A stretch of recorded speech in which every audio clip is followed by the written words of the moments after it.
Guadagnino's 2017 film Call Me By Your Name explores queer love, summer romance, and the boundaries of the common peach.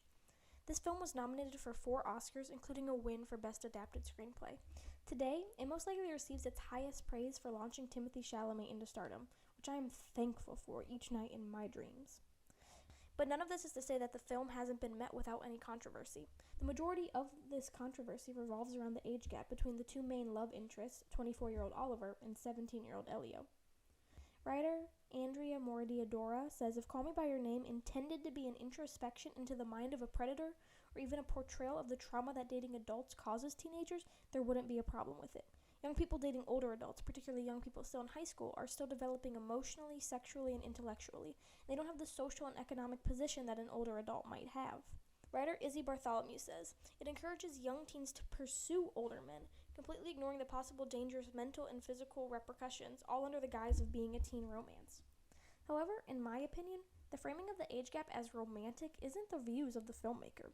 The relationship is presented in this manner because it is told from the perspective of 17-year-old Elio Perlman, who is experiencing his first love. To him, Oliver isn't a creep preying on a minor, but rather an exciting older person giving him special attention. It never crosses Elio's mind that their age gap could lead to Oliver taking advantage of his youth.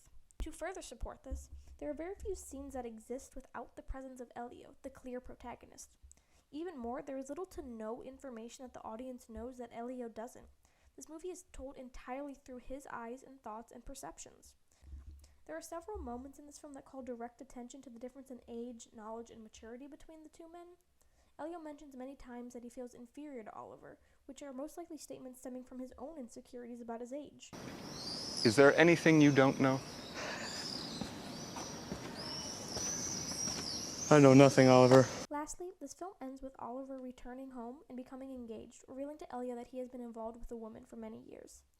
As the credits roll, Elio cries in front of a fireplace, fully accepting that he is heartbroken and perhaps beginning to understand that he has been taken advantage of. I'm not sure how someone can look at this ending and see this young man's heartbreak as an endorsement of these types of relationships. In conclusion, Call Me By Your Name is not a film that thinks adults and teenagers should be in romantic and sexual relationships with each other. It is from the perspective of a teenager who is genuinely feeling and experiencing this relationship as amazing and life-altering, until it's not, and he suffers the consequences. He is heartbroken while Oliver becomes engaged. That power dynamic and the ramifications of the relationships are clear. Thanks for watching.